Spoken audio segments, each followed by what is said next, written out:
3 दिन से लगातार जमकर बारिश हो रही थी और नदी में बजरी भी भरपूर मात्रा में बहकर आई हुई थी। नदी के आसपास के इलाके में रहने वाले लोग यहीं से बजरी निकालकर बेचते और अपनी रोजी रोटी चलाते थे। आज अरविंद और रमेश जब से बारिश खत्म हुई तब से बजरी निकाल रहे हैं। बारिश शाम 3 बजे के बाद बंद ही हो गई थी। नदी में बजरी भी बहुत बहकर आ रखी थी। वैसे तो बहुत लोग बजरी निकाल रहे थे और निकाल कर जमा कर रहे थे अपने अपने जगह पर, लेकिन रात 8 बजे तक सब लोग अपने अपने घर चले गए थे। लेकिन रमेश और अरविंद दोनों दोस्त थे। दोनों ने कहा आज बजरी बहुत ज्यादा है इसलिए सही पैसे बन जाएंगे। निकालते निकालते लगभग 11 साढ़े 11 बज रहे होंगे। अरविंद ने रमेश को कहा, रमेश पानी से बाहर आ जाओ, थोड़ा बीड़ी पीते हैं, गर्माहट आ जाएगी तब फिर निकालना शुरू करेंगे। रमेश ने जवाब देते हुए कहा, हाँ सही है। इतना कहकर वह भी पानी से बाहर ही आ गया। अब अरविंद ने बीड़ी जलाई और रमेश और अरविंद दोनों बीड़ी पी रहे थे और इधर उधर की बातें कर रहे थे। तभी अरविंद ने कहा, रमेश इस बार तो मजा आ जाएगा। हमने इतनी देर से लगभग 2 गाड़ी बजरी निकाल ली है। हम आज रात तक निकालेंगे, लगभग 3 गाड़ी तो हो ही जाएगी। रमेश ने अरविंद से कहा, सही बात है, इस बार बारिश भी बहुत अच्छी हुई है। फिर बीड़ी खत्म करके दोनों फिर अपनी अपनी जगह पर जाकर पानी में उतर गए बजरी निकालने के लिए। तब लगभग आधा घंटा बीत गया होगा। तभी रमेश को नदी में आगे किसी के बड़ी तेज से कूदने की आवाज आई और ऐसा लगा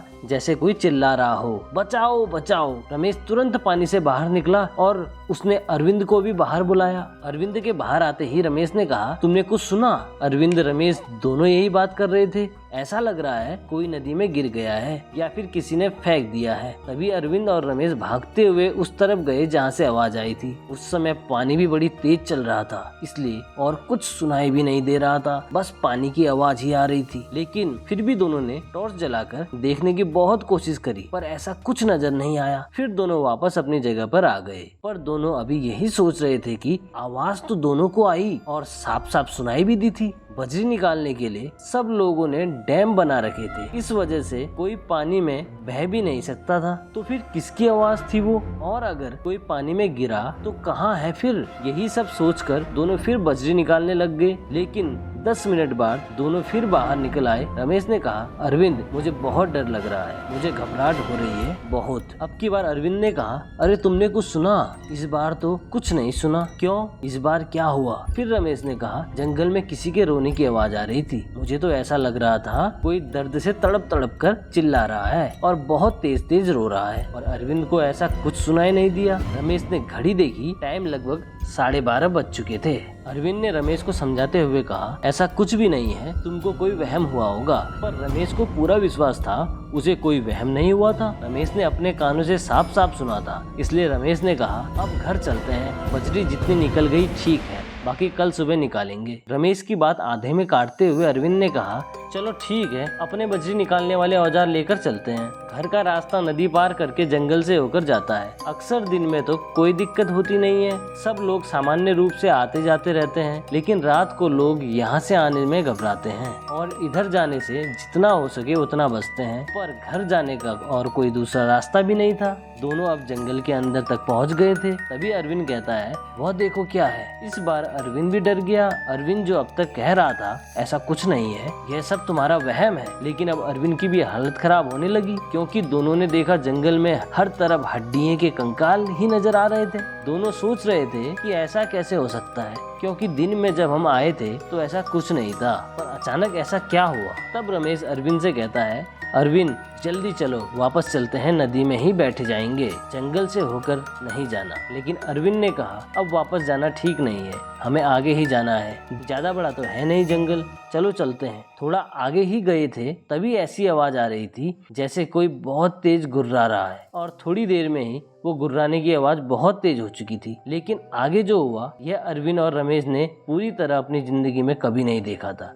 अरविंद और रमेश आवाज सुनकर बहुत तेजी से भागने लगे, लेकिन ऐसा लग रहा था जैसे जंगल खत्म ही नहीं हो रहा। भागते हुए ही अरविंद ने घड़ी में टाइम देखा तो 1 बज गए थे, लेकिन अभी भी वो जंगल में ही थे। अब दोनों के होश उड़ रहे थे क्योंकि मात्र 12 मिनट का रास्ता होता है जंगल से बाहर निकलने का, लेकिन आधा घंटा बीत चुका था और अभी रमेश और अरविंद जंगल में ही थे। उन दोनों को समझ नहीं आ रहा था जंगल में किस दिशा में जाना है। ऊपर से अंधेरा बहुत था और इस घने जंगल में भयानक भयानक किस्म की आवाजें आ रही थी। तभी रमेश ने चारों तरफ टॉर्च मारी और जब आगे की तरफ देखा तो दोनों बहुत घबरा गए, क्योंकि दोनों ने देखा एक बहुत लंबा और बड़ा भयानक आदमी सामने खड़ा था और उसकी गर्दन आगे को झुकी हुई थी, पर वह इतना पतला था जैसे उसने सालों से कुछ नहीं खाया हो। उस आदमी को देखकर अरविंद और रमेश दोनों जहाँ थे वहीं रुक गए। अरविंद ने रमेश से कहा, शायद ये कोई बड़ा जानवर है, लेकिन रमेश समझ चुका था ये वही है जिसके बारे में मोहल्ले के लोग बात करते हैं। तभी अचानक से वो जानवर जैसी चीज दोनों की तरफ बढ़ा। उसको अपनी ओर आते देख दोनों तेजी से भागने लगे। रमेश और अरविंद जंगल के पीछे की तरफ भागने लगे। रमेश को पता था कि अगर ये वैसी कोई चीज है तो आग से जरूर डरेगी। तभी रमेश ने अरविंद को कहा,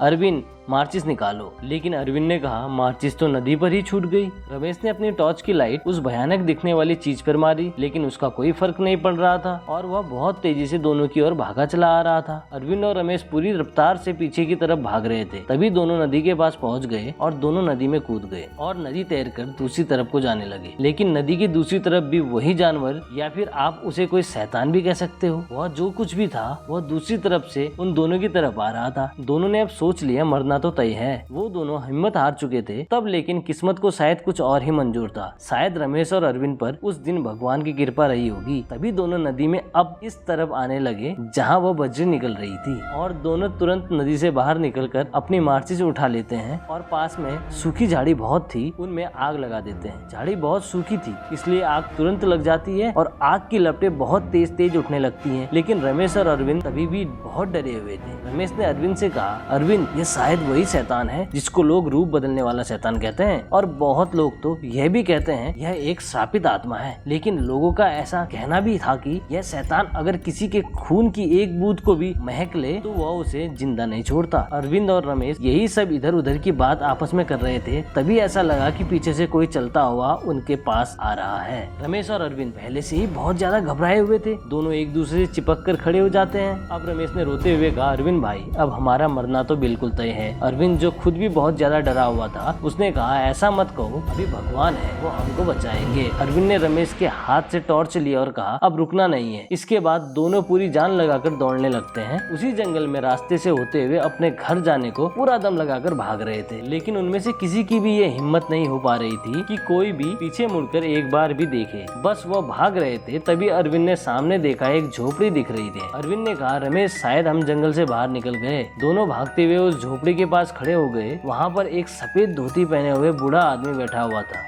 रमेश और अरविंद वहीं के रहने वाले थे, लेकिन उन्होंने कभी यहाँ ऐसी झोपड़ी नहीं देखी थी और इस आदमी को भी नहीं पहचानते थे। लेकिन फिर भी वो दोनों उस बूढ़े के पास जाकर बैठ गए। उन्होंने उस बूढ़े से कहा, चाचा आगे मोहल्ला कितनी दूर है? उस बूढ़े आदमी ने कहा, तुम मोहल्ले में तो हो, यही से तो मोहल्ला शुरू होता है, सबसे पहला घर मेरा ही है। लेकिन दोनों को कुछ समझ नहीं आ रहा था, क्योंकि ना उन्होंने कभी इस आदमी को देखा था और मोहल्ले में कभी ऐसी झोपड़ी भी नहीं देखी थी। इसकी बातें भी थोड़ी अजीब सी लग रही थी, इसलिए दोनों उठकर वहाँ से जाने लगे। अब पहले से ही भागते हुए वो थक चुके थे, इसलिए थोड़ा आराम से जा रहे थे। रमेश ने कहा, अरविंद आज हम बहुत बड़ी मुसीबत में फंस गए हैं लगता है, क्योंकि इस जंगल से हम रोज आते जाते हैं। आज इस जंगल में हम अभी तक भटक रहे हैं, सिर्फ 10 मिनट का रास्ता और हम बाहर नहीं निकल पाए अभी तक। अब मुझे नहीं लगता कि हम बचकर जा पाएंगे यहाँ से। रमेश की ऐसी बेतुकी बातें सुनकर अरविंद ने कहा, अब तू चुप हो जा, तेरी वजह से ही हम इतनी देर तक नदी में रुके। तूने ही कहा था कि आज ज्यादा बजरी है, निकाल लेते हैं। लालच के चक्कर में आज हमारा ये हाल है। दोनों एक दूसरे से बात में थोड़ा झगड़ रहे थे, लेकिन वहाँ रुके नहीं थे। जंगल की आगे की तरफ लगातार चल रहे थे। तभी अरविंद की टॉर्च की रोशनी किसी चीज पर पड़ी। थोड़ा ध्यान से देखा तो वही बूढ़ा आदमी अब उन दोनों के ठीक सामने पर खड़ा हुआ मिला। अरविंद और रमेश अब क्या करें, दोनों को कुछ समझ नहीं आ रहा था। तभी वो दोनों फिर पीछे की तरफ भागने लगे। दोनों थोड़ा ही पीछे भागे होंगे कि उन्होंने देखा वही पतला